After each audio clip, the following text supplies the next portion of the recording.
लोगों ने कभी सोचा है कि क्या होगा अगर आप एक बिल्डिंग की जो दीवारें हैं वो हटा दो? बताओ, सोचा है या नहीं सोचा? अगर हम एक बिल्डिंग की दीवारें हटा दें, जो जिन वॉल्स है वो बनी, अगर वो वॉल्स हटा दिए जाए तो बिल्डिंग के साथ क्या होगा? अब तुम सोच रहे हो मैं ऐसा क्यों पूछ रही हूँ, बट इसका आंसर दो। यही होगा जो तुम कह रहे हो। अगर हम बिल्डिंग की दीवारें हटा देंगे तो बिल्डिंग जो है वो कोलैप्स हो जाएगी या फिर गिर जाएगी, ढह जाएगी, जिससे हम कहते हैं। तो कभी तुमने ये सोचा है क्या होगा अगर एक सेल की सेल वॉल हटा दी जाए, तब सेल के साथ क्या होगा? सोचा है ये? या फिर ऐसा क्यों होता है कि यूकेरियोटिक सेल्स और प्रोकैरियोटिक सेल्स दोनों ही सेल्स हैं, लेकिन फिर भी इन दोनों का नाम अलग क्यों है? या फिर एक बैक्टीरिया सेल में क्या अंतर होता है? एक सेल में कौन कौन सी चीजें होती हैं? क्या कभी इन क्वेश्चंस के आंसर्स फाइंड आउट करने की कोशिश की है? अगर नहीं की तो आज वीडियो में हम इन्हीं कुछ क्वेश्चंस के आंसर फाइंड आउट करेंगे कि क्या डिफरेंस है। So welcome back to the channel the study steps. आज हम करने वाले part 3। Let's see, last video में हमने सेल मेम्ब्रेन, प्लाज्मा मेम्ब्रेन, ये सब हमने कवर करा था। अगर आप लोगों ने वो वीडियो नहीं देखी तो डिस्क्रिप्शन में लिंक है, उसे जाके ज़रूर चेकआउट कर लेना और फिर उसके बाद ये पार्ट 3 देखना, आपको अंडरस्टैंडिंग बहुत अच्छे से आ जाएगी। सिंपल एक्सप्लेनेशंस और एग्जांपल्स के साथ हम इसको आज कवर करने वाले हैं। तो बात करते हैं सेल वॉल की। आज हम करने वाले हैं सेल वॉल। तो अगर हम सेल वॉल की बात करें तो हमें ये तो पता ही है कि जितने भी सेल्स होते हैं सभी सेल्स के पास सेल मेम्ब्रेन होती है, प्लाज्मा मेम्ब्रेन होती है। तो फिर भला सेल वॉल की क्या जरूरत है? और ऐसा क्यों है कि सेल वॉल सिर्फ प्लांट्स में है, हमने नहीं है सेल वॉल? तो उसकी का रीजन हम आज देखेंगे। देखो, सभी सेल्स में सेल मेम्ब्रेन होती है, प्लाज्मा मेम्ब्रेन होती है, जिसे तुम सेमी परमिएबल मेम्ब्रेन भी बोलते हो, लेकिन हर सेल में सेल वॉल नहीं होती। उसका रीजन आगे इसी वीडियो में पता चल जाएगा, सो स्टे ट्यून्ड। पहले बात करते हैं सेल वॉल होती क्या है। तो अगर सेल वॉल की डेफिनेशन की बात की जाए तो cell wall is a rigid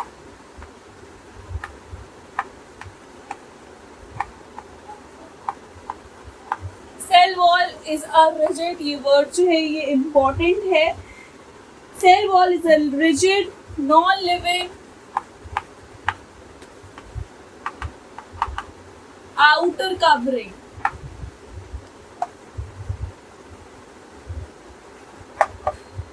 ये तुम्हें दूसरा कीवर्ड मिल गया। सेल वॉल क्या है? एक rigid non living outer covering है, जो कि कहाँ प्रेजेंट होती है? आउटसाइड द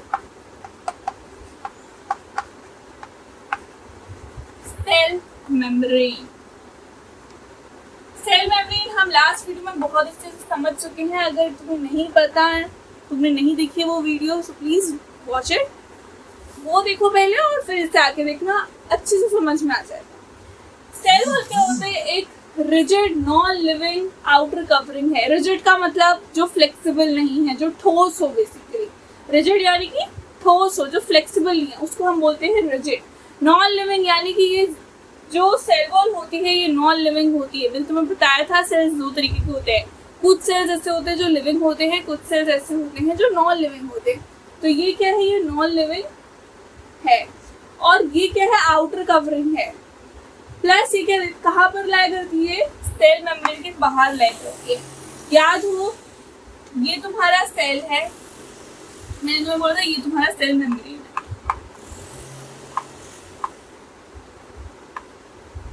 ठीक है, फिर मैंने तुम्हें लास्ट वीडियो में यहाँ पे छोड़ दिया था कि ऐसे एक और सिक्योरिटी होती है, एक और कवरिंग होती है सेल मेम्ब्रेन के बाहर, जिसको हम बोलते हैं सेल वॉल। तो ये तुम्हारी सेल वॉल है, ये जो मैंने जिगजैग बनाया है ये तुम्हारा सेल वॉल है। ठीक है, तो सेल वॉल जो है वो प्लाज्मा मेम्ब्रेन के बाहर लाया करती है। कैसे होती है? रिजिड होती है, दैट मीन्स ये फ्लेक्सिबल नहीं होती, नॉन लिविंग होती है, और एक आउटर कवरिंग की तरह काम करती है ये भी। ठीक है, तो आई होप यहाँ तो तुम्हें समझ में आ गया होगा। अब सबसे बड़ा क्वेश्चन ये है कि प्लांट्स को क्यों जरूरत पड़ गई सेल वॉल की? Why do plants need cell wall? तुम बताओ, क्यों चाहिए सेल वॉल? हमारे पास सेल मेम्ब्रेन है, उनके पास ये सेल मेम्ब्रेन है, फिर उनको भगवान जी ने सेल वॉल क्यों दे दी? हमें तो नहीं दी, हम तो लेकिन जिंदा है। So why do plants need cell wall? सोच लिया आंसर तुम लोगों ने, आंसर दे दिया, वेरी गुड। अब देखते हैं कितनों का सही।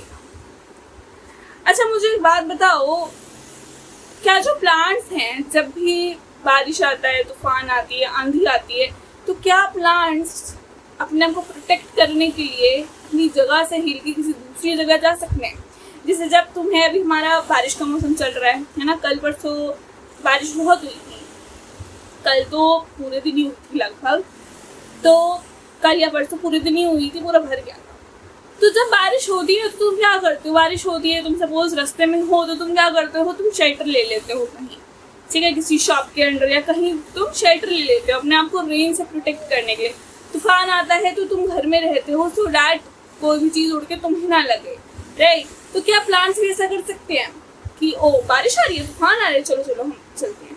नहीं कर सकती, क्योंकि वो मोबाइल नहीं है। मोबाइल ये भी जो तुम चलाते हो वो वाला मोबाइल नहीं, मोबाइल मतलब मूवमेंट, वो मूवमेंट नहीं कर सकते। यही मेन रीज़न है जिसकी वजह से प्लांट्स के पास क्या है? सेल वॉल है। क्लियर?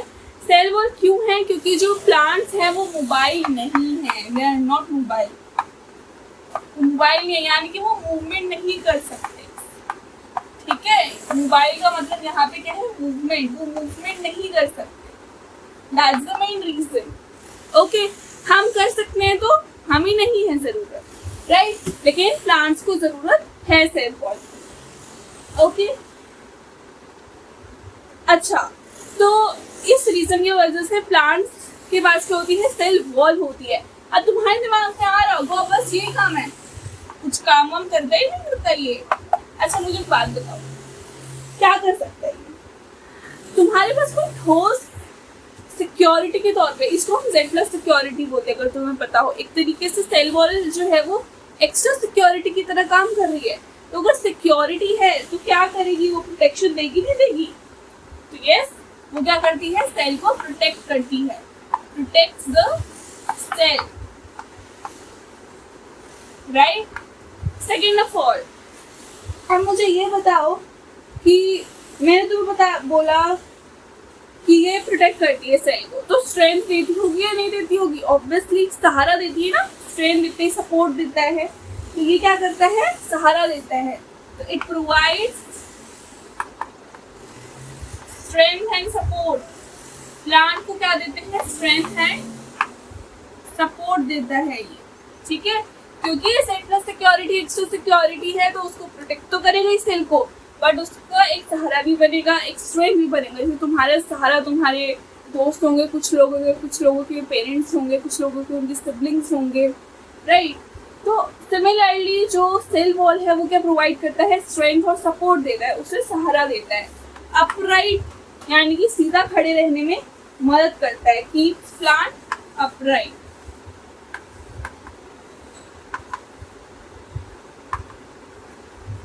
बच्चा ये अपराइट लिखा है, यानी कि सीधा सीधा खड़े रहने में मदद करता है। आंधी तूफान जब भी कुछ आता है तो कौन बचाता है? सेल वॉल बचाता है। उसे प्रोटेक्ट करना, उसे सहारा देना, उसे स्ट्रेंथ देना, उसे सीधे खड़े रहने में मदद करना, ये सब कौन करता है? सेल वॉल करता है, राइट? और तो और एक और चीज, मेंटेन शेप। तुम बोलोगे शेप मेंटेन करना, ये कैसे हो रहा है? अभी ना एक हम क्या कहते हैं टॉपिक डिस्कस करेंगे, तो तुम्हें मैं वहां से लिंक करके बताऊंगी कि ये शेप कैसे मेंटेन करके रखता है, ठीक है? तो ये 4 फंक्शंस हैं जो सेल वॉल करता है। रिपीट करो मेरे पीछे पीछे, कौन कौन से करता है?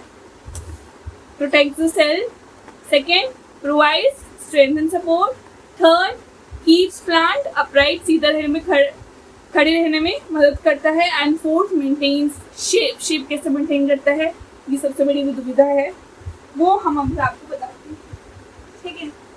अच्छा, एक और क्वेश्चन दिमाग में, बेटा सेल मेम्ब्रेन क्या होता है? सेमी परमिएबल मेम्ब्रेन बोलते हैं ना उसे, क्योंकि वो कुछ ही चीजों को अंदर आने देता है और कुछ चीजों को बाहर जाने देता है, अब मैं अगर तुमसे यहाँ पे पूछूं या पेपर में अगर क्वेश्चन आ जाए कि जो सेल वॉल है कि वो भी परमीएबल है,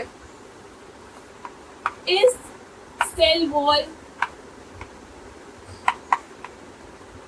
परमीएबल, जब तक मैं लिख रही हूँ तो सोचो अपना आंसर, हाँ तो क्यों, ना तो क्यों। सेल वॉल परमीएबल क्यों है भी या नहीं है, सबसे पहले क्वेश्चन ही है, और अगर है तो क्यों है, नहीं है तो क्यों नहीं है।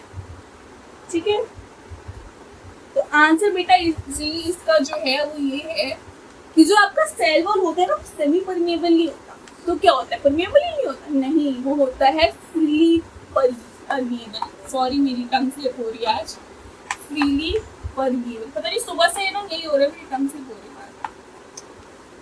ठीक है, तो सेल वॉल क्या होता है, फ्रीली परमीएबल होता है। फ्रीली परमीएबल, आप बोलोगे फ्रीली परमीएबल का क्या मतलब होता है, फ्रीली परमीएबल हम इसको क्यों बोल रहे हैं और इसका मतलब क्या है, वो एक ही सेंटेंस में छुपा हुआ है, और वो ये है कि जो भी आपका वाटर है या जो भी आपके मिनरल्स है वो बहुत आसानी से इसके आर पर जा सकते हैं।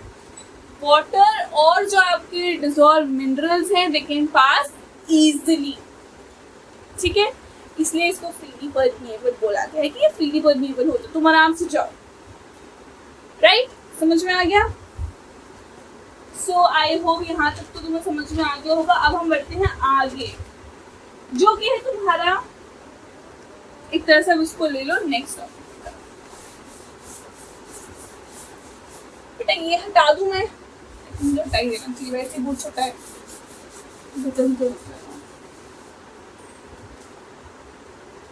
बेटा देखो अभी तक हमने क्या देख लिया, हमने ये देख लिया कि सेल वॉल क्या होता है, हमने ये भी देख लिया कि सेल वॉल जो है वो प्लांट्स को क्यों चाहिए, क्योंकि ऑब्वियसली वो मोबाइल नहीं है, वो मूवमेंट नहीं कर सकते। ठीक है, क्या फंक्शंस हैं वो देख लिया, वो 4 फंक्शंस स्ट्रेंथ देता है, सपोर्ट देता है, देन उसको क्या देता है, सीधे खड़े रहने में मदद करता है कि प्लांट अपराइट, उसको सेल को क्या करता है, प्रोटेक्ट करता है, सपोर्ट देता है, स्ट्रेंथ देता है, और उसकी शेप भी मेंटेन करके रखता है। फिर हमने ये भी देखा कि सेल वॉल क्या परमीएबल है या नहीं है, तो पता चला कि सेल वॉल जो है वो फ्रीली परमीएबल है। वाटर और मिनरल्स जो है वो बहुत आसानी से क्या हो सकते हैं, इसमें से ट्रांसफर हो सकते हैं। राइट, अब मैं तुम्हारे सामने एक और क्वेश्चन खड़ा करती हूँ।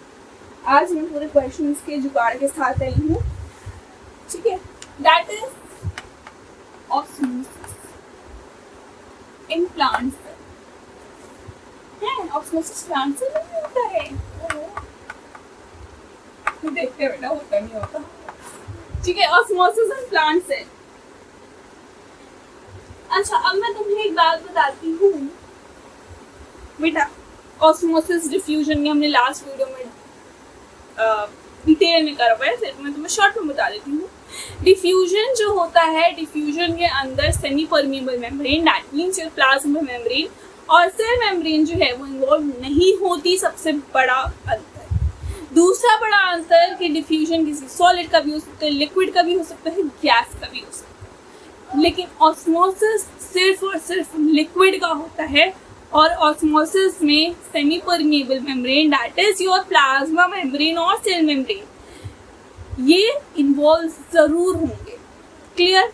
सो यहाँ पे अब ऑस्मोसिस, हाँ, मूवमेंट ने तुम्हें बताई थी, डिफ्यूजन और ऑस्मोसिस दोनों में ही हायर कंसंट्रेशन से लोअर कंसंट्रेशन जाता है। क्वेश्चन ये है कि प्लांट सेल में ऑस्मोसिस होता है या नहीं होता।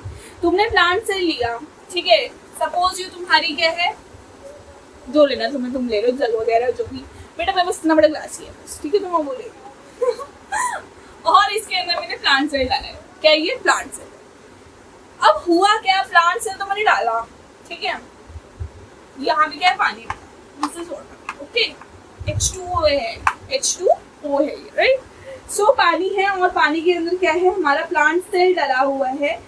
अब बताओ इसमें कि ये जो सेल है ये स्वेल होगा, ये सेल श्रिंक होगा, और श्रिंक होगा भी तो पूरी तरह से हो जाएगा, ये स्वेल होगा पूरी तरह से हो जाएगा या नहीं।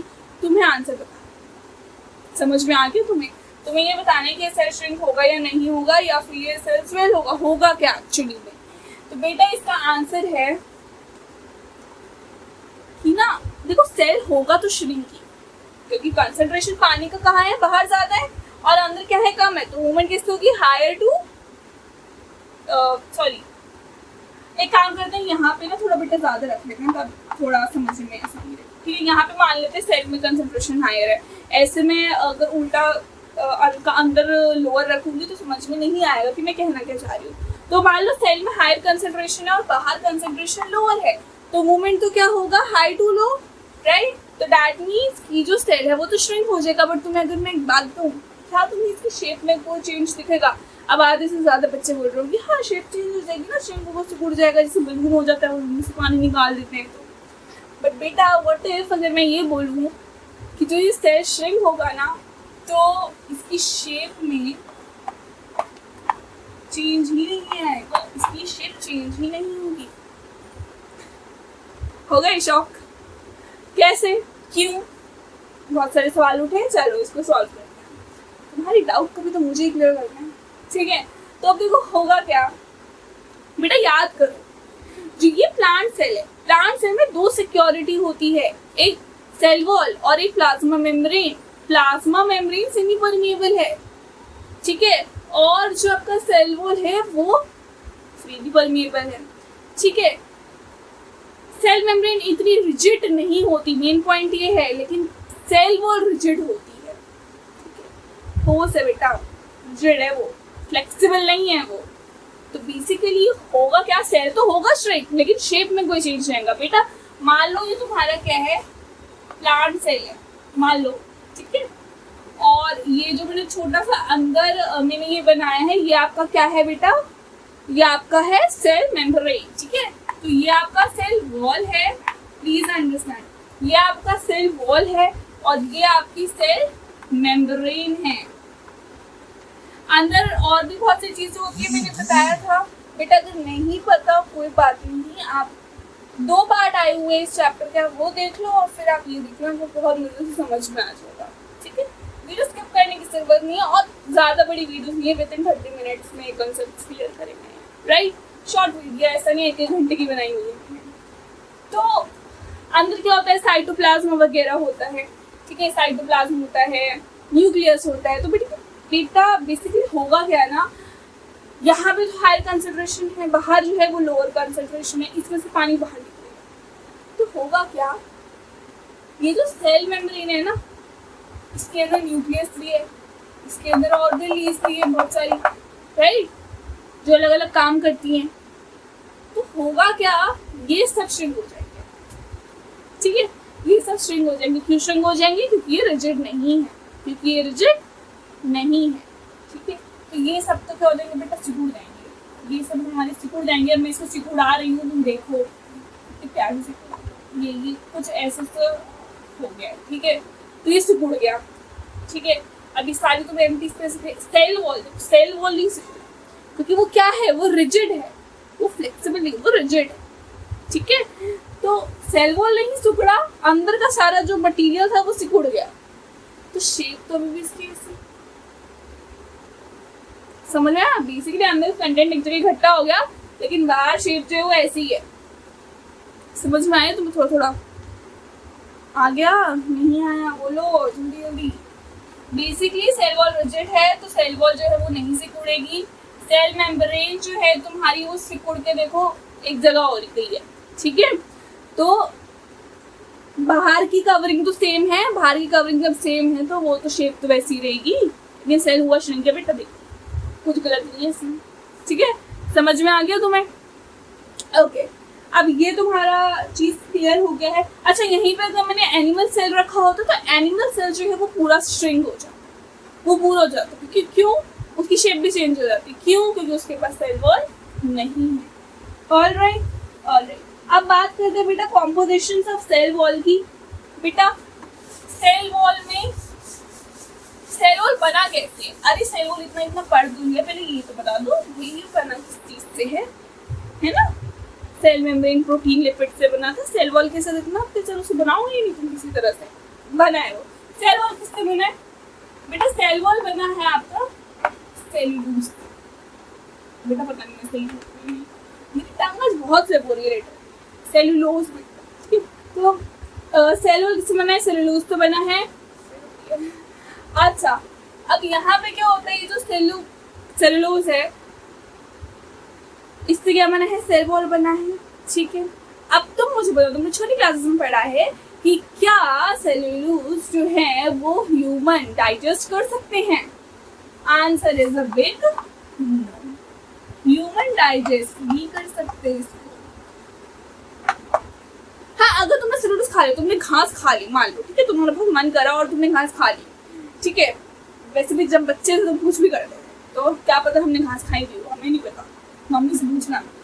तो खा लगे तो नुकसान नहीं करेगा, ये तुम्हारे लिए सेलुलोज जो है वो किस तरीके से काम करेगा, एज रफेज फाइबर की तरह काम करेगा और तुम्हारे डाइजेस्टिव सिस्टम को अच्छा करने में, तुम्हारे डाइजेशन में बेसिकली हेल्प करेगा। क्लियर? ओके, ठीक है, ये छोटे क्लासेस वाला था।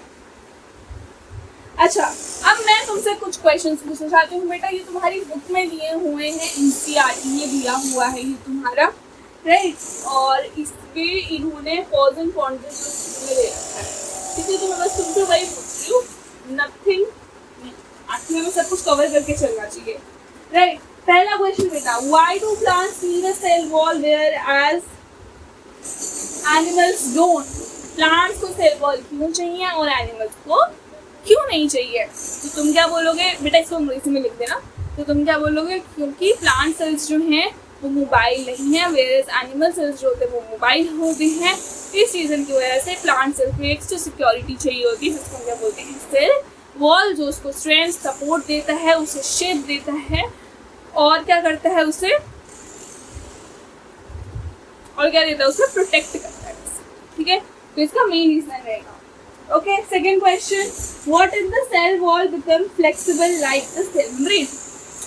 ये अब इन्होंने बोला क्या हो अगर सेल वॉल सेल मेम्ब्रेन की तरह ही फ्लेक्सिबल हो जाए। बेटा, जब मैंने इस वीडियो स्टार्ट करी थी और मैंने तुम्हें बोला था क्या हो अगर सेल वॉल ना हो सेल प्लांट सेल के पास, उसका और इसका आंसर सेम है।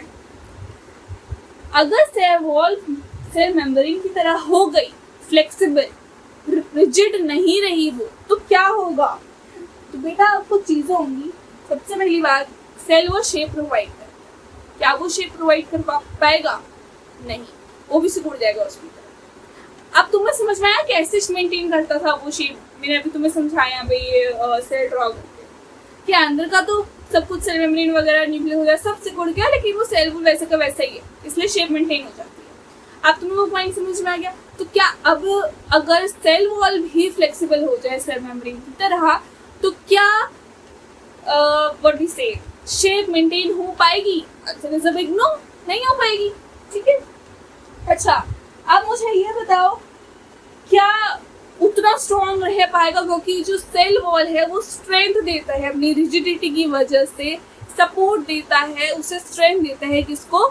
प्लांट को। तो क्या वो स्ट्रेंथ वो दे पाएगा? नहीं दे पाएगा, यानी कि प्लांट क्या हो जाएगा? वीक हो जाएगा। क्या हो जाएगा? वीक हो जाएगा, कमजोर हो जाएगा। और तीसरी चीज ये भी हो सकता है कि जब ऑस्मोसिस होगा तो सेल्स जो है वो कुछ कोलैप्स हो जाए प्लांट सेल्स, ठीक है। इसलिए प्लांट्स के लिए सेल वॉल बहुत इंपॉर्टेंट है। क्लियर? बेटा ध्यान रखो, कोई भी चीज़ अगर आती है पेपर में, ऐसे क्वेश्चन पूछे जाते हैं, क्या होगा अगर गोल्जी एपेटाइटिस ना हो, क्या हो अगर एंडोप्लाज्मिक रेटिकुलम ना हो, क्या हो अगर राइबोसोम्स ना हो, लाइसोसोम्स ना हो, तो उसका सीधा बस ये सोचो कि फंक्शंस क्या हैं। अगर ये चीज़ नहीं हुई ऐसी तो वो सारे फंक्शन बेटा नहीं हो पाएंगे, खत्म। तो उसको उल्ट लेगा कि ये सारे फंक्शंस नहीं हो पाएंगे। सबका आंसर करने का सेम है, तुम्हें अपना थिंकिंग बस थोड़ा चेंज करना, ठीक है। अब एक लास्ट क्वेश्चन तुमसे पूछ रही हूँ मैं। देखो तुम्हारी एनसीईआरटी में क्वेश्चन दिया हुआ है कि सपोज तुम पोटैटो लेते हो, ठीक है, तो उसमें लिखा हुआ है पोटैटो लेना है तो उसको इक्वल हाफ्स में बांटना है, इक्वल हाफ्स में बांटना है। क्यों? एक्सपेरिमेंट से पहले उसे इक्वल हाफ्स में क्यों बांटना है और उसको वेट क्यों करना है एक्सपेरिमेंट से पहले? बेटा इसका सिंपल रीजन है, अगर मैं अनइवन बांटूंगी, इक्वल नहीं बांटूंगी, 50-50 नहीं बांटूंगी, तो क्या होगा? एक पोटैटो के स्लाइस का वेट ज़्यादा होगा, एक का कम होगा, ठीक है। फिर जब मैं उसके सेल्स के साथ कुछ भी करूंगी तो फिर ऑस्मोसिस के टाइम पे जो भी उसके वेट का डिफरेंस है मैं सही तरीके से बेसिकली एक्सपेरिमेंट ही नहीं हो पाएगा, राइट। व्हाट इफ अगर मैं इक्वल काटूं तो दोनों का वेट सेम है, राइट। अगर दोनों का वेट सेम है तो जब मैं एक्सपेरिमेंट करूंगी, जब मैं उससे उसको उसके अंदर से ऑस्मोसिस होगा तो जो भी वेट डिफरेंस आएगा वो साफ साफ पता चलेगा कि हाँ ऑस्मोसिस हुआ है इसलिए ये वेट डिफरेंस आया है। वरना उसमें तो भाई तुमने काटा या नहीं मन है, तो वो भी एक फैक्टर है वेट में डिफरेंस आने का। तो सही तरीके से हम पता नहीं लगा पाएंगे, हमारे एक्सपेरिमेंट नहीं ढंग से हो पाएगा, हमें टेक्निकलिटी फेस करनी पड़ेगी। दैट्स व्हाई आपको जब आप पोटैटो कट करोगे एक्सपेरिमेंटली तो उसे इक्वल हाफ्स में करना है, दोनों का वेट सेम आए। और अगर बाद में एक्सपेरिमेंट के बाद अगर वेट अलग आ रहा है तो उसका सिंपल एक रीजन है ऑस्मोसिस। क्लियर? ओके, तो ये बेटा कुछ क्वेश्चंस थे जो मुझे पूछे तुमसे, ठीक है, और हमें करने भी चाहिए थे। सेल इंटीरियर बेटा मैंने तुम्हें बताया हुआ है, देखो तुम्हारी एनसीईआरटी में टॉपिक दिया हुआ है the cell interior coordinated working system. तो बेटा इसके अगर हम बात करें तो मैंने तुम्हें बताया था सेल है, सेल में क्या होता है पहली पार्ट में बता दिया था, सेल मेम्ब्रेन होता है, ठीक है। अगर प्लांट सेल है तो सेल वॉल भी होगा इसके आसपास। अगर ये प्लांट सेल है तो, अगर प्लांट सेल नहीं है तो फिर ये सेल वॉल नहीं होगी, ठीक है। फिर क्या होता है, न्यूक्लियस होता है, और क्या होता है अंदर जो है वो लिक्विड पोर्शन होता है, फ्लूइड होता है, उस फ्लूइड को हम क्या बोलते हैं, साइटोप्लाज्म, राइट। और इस साइटोप्लाज्म, इस लिक्विड में, इस फ्लूइड में कुछ ऑर्गेनेल्स होती हैं जो फ्लोट कर रही होती हैं, जिनके अलग अलग फंक्शंस होते हैं। इनको हम कलेक्टिवली क्या बोलते हैं, सेल ऑर्गेनेल्स। और सेल ऑर्गेनेल्स बेटा जो हमारा टॉपिक है ये नेक्स्ट वीडियो लेक्चर से शुरू हो ही जाएगा, फिर हम बारी बारी करके इसको भी कवर कर लेंगे, राइट। तो ये होता है। अच्छा बेटा मैंने तो बताया था बैक्टीरिया का भी सेल होता है, प्लांट सेल भी होता है, एनिमल सेल भी होता है, पता है। अब बनो तुम साइंटिस्ट, साइंटिस्ट की तरह सोचो, तुम साइंटिस्ट हो और तुमने ना सेल्स को दो कैटेगरी में बांटा, ठीक है बेटा। ऑन द नंबर बेसिस अगर हम बात करें तो हम ऑलरेडी बांट चुके हैं on the basis of number, that is unicellular and multi cellular. लेकिन जब हम बात करते हैं इनकी लाइक ओरिजिन की, कितना पुराना है कितना नया है, तो उस टाइम के हिसाब से जो सेल्स हैं दो तरीके के होते हैं। एक होते हैं प्रोकैरियोटिक सेल्स, प्रोकैरियोटिक, और एक होते हैं eukaryotic. Okay, prokaryotic and eukaryotic.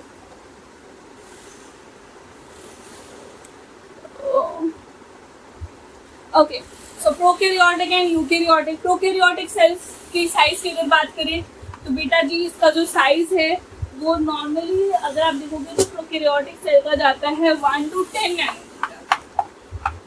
वहीं पे अगर यूकैरियोटिक सेल की बात करें तो इसका साइज जाता है 10 से 100 नैनोमीटर के बीच। बड़ा होता है यूकैरियोटिक प्रोकैरियोटिक। प्रोकैरियोटिक में बेटा आपको न्यूक्लियोइड मिलेगा। क्या मिलेगा, न्यूक्लियोइड मिलेगा। इसको आगे मैं और अच्छे से बताऊंगी, बट अभी के इतना समझ लो कि न्यूक्लियोइड क्या होता है। इसके पास कोई मेम्ब्रेन नहीं होती, इसकी कोई बाउंड्री नहीं होती, बेसिकली सामान जो है वो ऐसे ही पड़ा रहता है, डीएनए वगैरह, और एक जगह बस आगे का इकट्ठा हो जाता है, लेकिन इसकी कोई बाउंड्री नहीं होती। तो उस पॉइंट को हम बोल देते हैं सेल के न्यूक्लियोइड। लेकिन न्यूक्लियस हमारे पास अच्छा खासा न्यूक्लियस होता है यूकैरियोटिक में, यानी कि इसकी बाउंड्री होगी एक, राइट। एंड थर्ड चीज़ की अगर हम बात करें तो डैट कि जो प्रोकैरियोटिक सेल है वो देखा गया है आमतौर पे ये यूनिसेल्युलर होते हैं, यानी कि एक सेल से बना होता है। और यूकैरियोटिक की बात करें तो ये यूनिसेल्युलर भी हो सकते हैं और मल्टी सेल्युलर भी हो सकते हैं, ठीक है बेटा, राइट। ओके,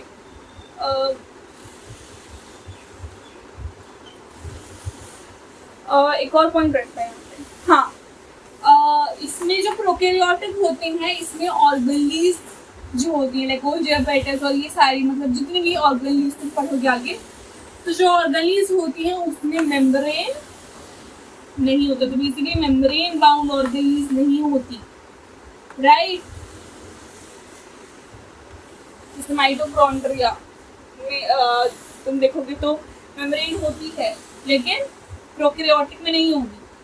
और अगर हम यहाँ यूकैरियोटिक में बात करें तो यहाँ पे मेम्ब्रेन बाउंड होगी, ठीक है। ये ज़्यादा एडवांस लेवल है, ये नया नया होता है बेटा यूकैरियोटिक, आज के ज़माने में ही समझना चाहिए, ठीक है। आपको मैं ये समझ में आ गया है। अब बेटा अपनी एक बार से ना से बेटा ये देखो, ये जो तुम्हारा दिख भी रहा है, हाँ ये देखो, ये जो है ये हमने कर लिया, ये वाला टेबल अभी हमने डिस्कस कर लिया है। अब ये देखो ये, ठीक है, इसमें देखो क्या है, सेल स्ट्रक्चर्स तुम्हें दे रखे हैं। सेल मेम्ब्रेन बैक्टीरिया सेल में होता है, प्लांट सेल में होता है, एनिमल सेल में, तीनों में होते हैं सेल मेम्ब्रेन। सेल वॉल की बात की जाए तो सेल वॉल जो है वो ध्यान रखना एक प्लांट सेल में होता है और एक बैक्टीरियल सेल में होता है, ठीक है। एनिमल सेल में नहीं होता सेल वॉल। साइटोप्लाज्म तीनों में होता है। न्यूक्लियस की बात करें, वेल डिफाइंड न्यूक्लियस की, दैट टू, ठीक है।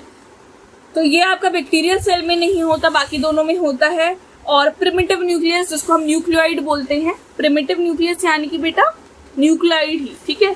तो प्रिमिटिव न्यूक्लियस जो है तुम्हारा वो बैक्टीरियल सेल में होता है आज के टाइम पे। आजकल प्लांट सेल और एनिमल सेल में भी न्यूक्लियस है, न्यूक्लियोइड नहीं है, क्योंकि हमारा जो सेल्स है मोस्टली यूकैरियोटिक है, मैंने तुम्हें अभी बोला। और मेम्ब्रेन बाउंड ऑर्गेन्स जो होती है वो बैक्टीरियल सेल में नहीं होती, बाकी दोनों प्लांट और एनिमल सेल में होती है। तो ये जो है वो भी कर लेना। अब बेटा एक तुम्हें मैं क्वेश्चन को छोड़ना चाहती हूँ, अब वीडियो हो भी गई है, काफ़ी लंबी हो गई है थोड़ी सी, ठीक है। तो अब मैं यहाँ पे खत्म करना चाहती हूँ। बस एक क्वेश्चन तुमसे पूछना है कि बेटा अगर यूकैरियोटिक सेल में साइटोप्लाज्म है, न्यूक्लियस है, सब कुछ है, ठीक है, तो फिर यूकैरियोटिक सेल को ऑर्गेन्स की क्या जरूरत पड़ी अलग अलग फंक्शंस करने के लिए? सिर्फ एक ही जो सिस्टम है वो सारे फंक्शन क्यों परफॉर्म नहीं कर सकता? That's my question. इसमें तुम सोचना, ठीक है। और इस क्वेश्चन का आंसर तुम्हें नेक्स्ट पार्ट में मिल जाएगा। अगर तुम्हें वीडियो अच्छी लगी हो तो please like, share and subscribe this channel, ठीक है। और कमेंट में ये बता देना कि अच्छी थी या नहीं थी। अगर तुम कुछ इम्प्रूवमेंट चाहते हो तो वो भी बता देना, फीडबैक दे देना बेसिकली, ठीक है।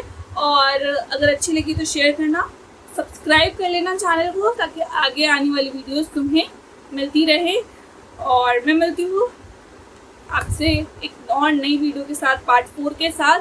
तब तक के लिए bye bye and take care. पढ़ाई करो अच्छे से, अच्छे नंबर लेके आने, ओके।